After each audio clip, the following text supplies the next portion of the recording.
नमस्कार विद्यार्थियों। जो आज हमारा टॉपिक है वो है वर्ण व्यवस्था की विशेषताएं। वर्ण व्यवस्था की विशेषताएं विश्व की सामाजिक व्यवस्थाओं में वर्ण व्यवस्था का एक द्वितीय स्थान है। इस व्यवस्था की कुछ रचनात्मक एवं कार्यात्मक विशेषताएं इस प्रकार से हैं। सबसे नंबर एक पे लेते हैं पहले हम श्रम विभाजन पर आधारित।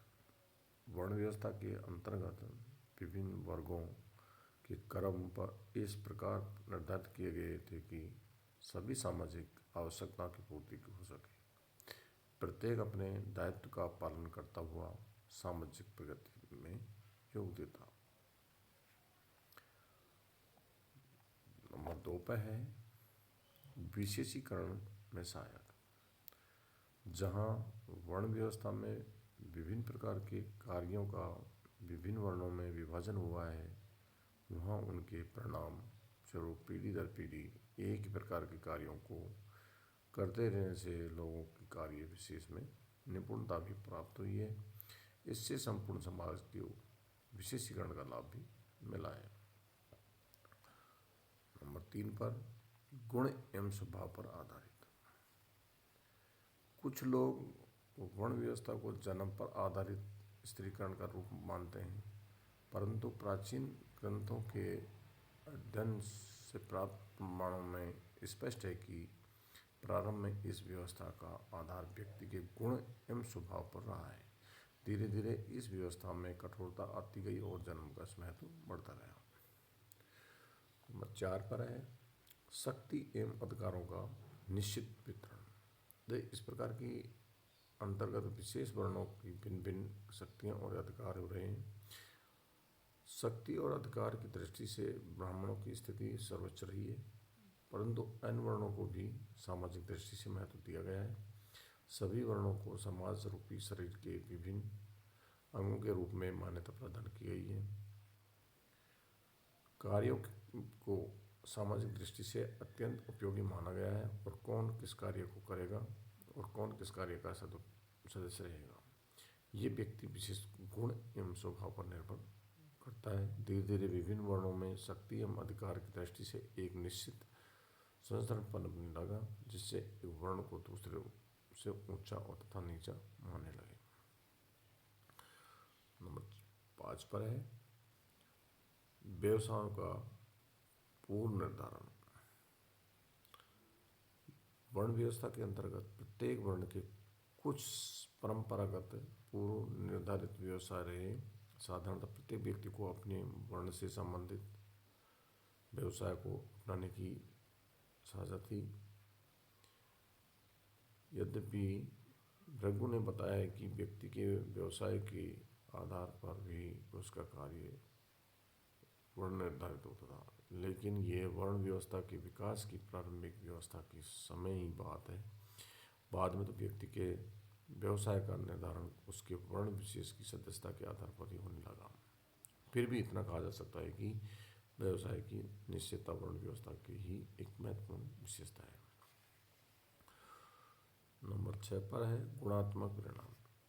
देखो, वर्ण व्यवस्था के ने व्यक्तियों को अपने वर्ण धर्म का पालन करने की प्रेरणा प्रदान की है।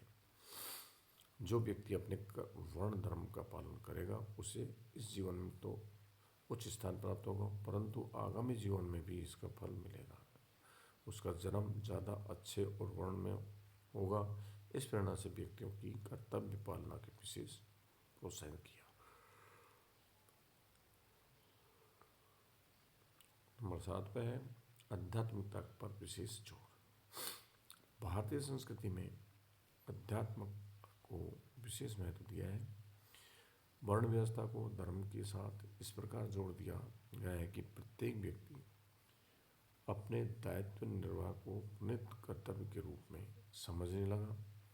भारतीय विचारक इस बात में से भली भांति परिचित है कि अनावश्यक व्यक्ति स्वतंत्रता प्राप्ति संघर्षों को बढ़ाने में योग देता है।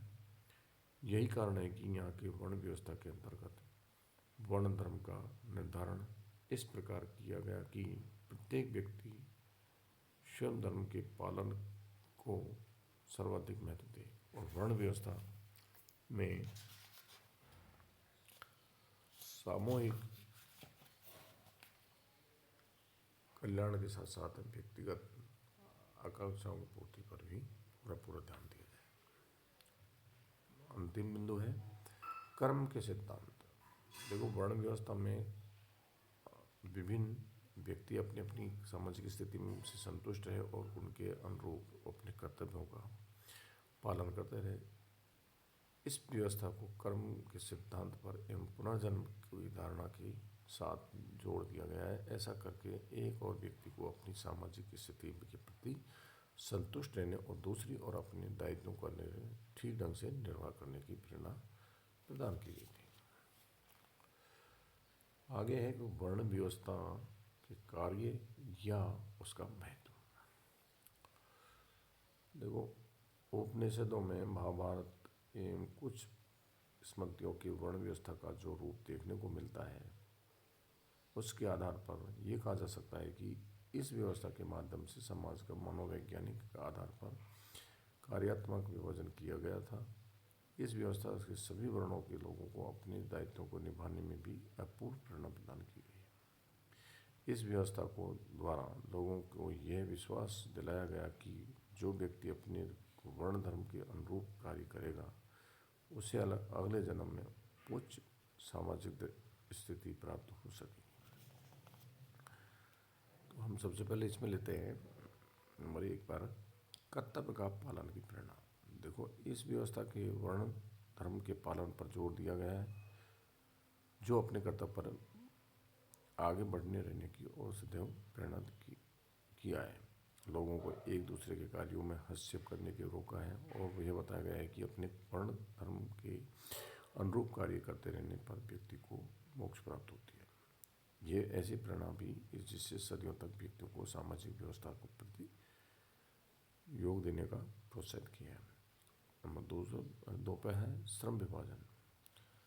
देखो, इस व्यवस्था के अंतर्गत भी प्रत्येक व्यक्ति को अपने पिता की परंपराओं पैसे को अपनाना होता है। इसका कारण यह है कि प्रत्येक का एक निश्चित वर्ण धर्म रहा है, जिसके अनुरूप कार्य करने की भी उसमें आशा की जाती है कि इस व्यवस्था में न केवल सभी कार्यों को ठीक प्रकार से संपन्न होने की और बल्कि समाज को विशेषीकरण का पूरा लाभ दिलाने की प्रेरणा पूरा ध्यान दिया गया है। अगला है लचीला व्यवस्था। इस व्यवस्था के नियंत्रण गतिशीलता के आधार पर भी सामाजिक प्रगति में योग दिया है। इस व्यवस्था के अंतर्गत व्यक्ति को अपने गुण तथा कर्म के आधार पर वर्ण के एक दूसरे वर्ण में जाने की छूट दी गई है। व्यक्ति निम्न वर्ण में जन्म से लेकर उच्च वर्ग का सदस्य बन सकता है या कई उदाहरण भी देखने को मिलते हैं। अगला बिंदु है सामाजिक संघर्ष के छुटकारा। देखो, प्रत्येक अपने धर्म वर्ण के पालन में लगा रहता है तथा प्रत्येक को एक निश्चित सामाजिक स्थिति प्राप्त होती रही है। इस व्यवस्था के अंतर्गत किसी विशेष सामाजिक स्थिति को प्राप्त करने के लिए व्यक्ति को एक दूसरे के साथ प्रतियोगिता करने की आवश्यकता नहीं है। जहाँ प्रतियोगिता अधिक होती है वहाँ उसके अनियंत्रित होने जाने पर सामाजिक संघर्षों की स्थापना भी बढ़ जाती है। तो वर्ण व्यवस्था की सामाजिक संरचना में प्रत्येक की सामाजिक स्थिति निर्धारण पर समाज में सामाजिक संघर्षों को बचाने में अपूर्व योग दिया है। अगला है समानता की नीति पर आधारित।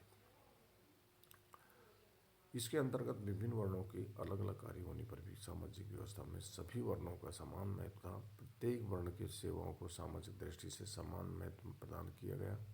यद्यपि ये व्यवस्था के अंतर्गत विशेष वर्णों के रूप में समाज का कार्यक्रम विभाजन से हुआ है, परंतु सभी वर्णों को एक दूसरे के समान भी माना गया है। अगला है रक्त की शुद्धता। समय समय पर अनेक प्रजातीय समूह आए और कालांतर में यहीं के मूल निवासी बन गए। ऐसी दशा में सामाजिक व्यवस्था को इस प्रकार संगठित करना आवश्यक या जिससे रक्त की शुद्धता बन जाए। अतः वर्ण व्यवस्था के माध्यम से विभिन्न प्रजाति समूह को रक्त की शुद्धता को बनाए रखने का अवसर भी मिला। आर्य और द्रविड़ प्रजाति भिन्नता के कारण भी अलग अलग वर्णों में विभक्त हो गए थे। अगला बिंदु है शक्ति संतुलन बनाए रखने का योग। देखो, वर्ण व्यवस्था के अंतर्गत ये भी प्रयत्न किया गया है कि विभिन्न प्रकार की शक्तियाँ कुछ व्यक्तियों या उसके कुछ समूहों में ही केंद्रित न हो। समाज में शास्त्र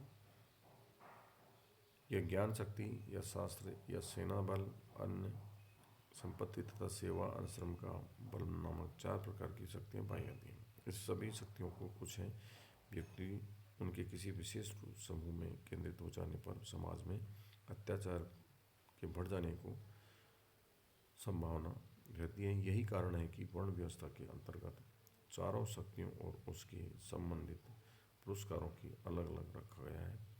समाज को अन्याय और अत्याचारों के बचाने के लिए ये व्यवस्था को समान शासन एवं धन को बल एक दूसरे पर अलग रखा है। इस प्रकार से हमारा वर्ण व्यवस्था का टॉपिक पूरा होता है।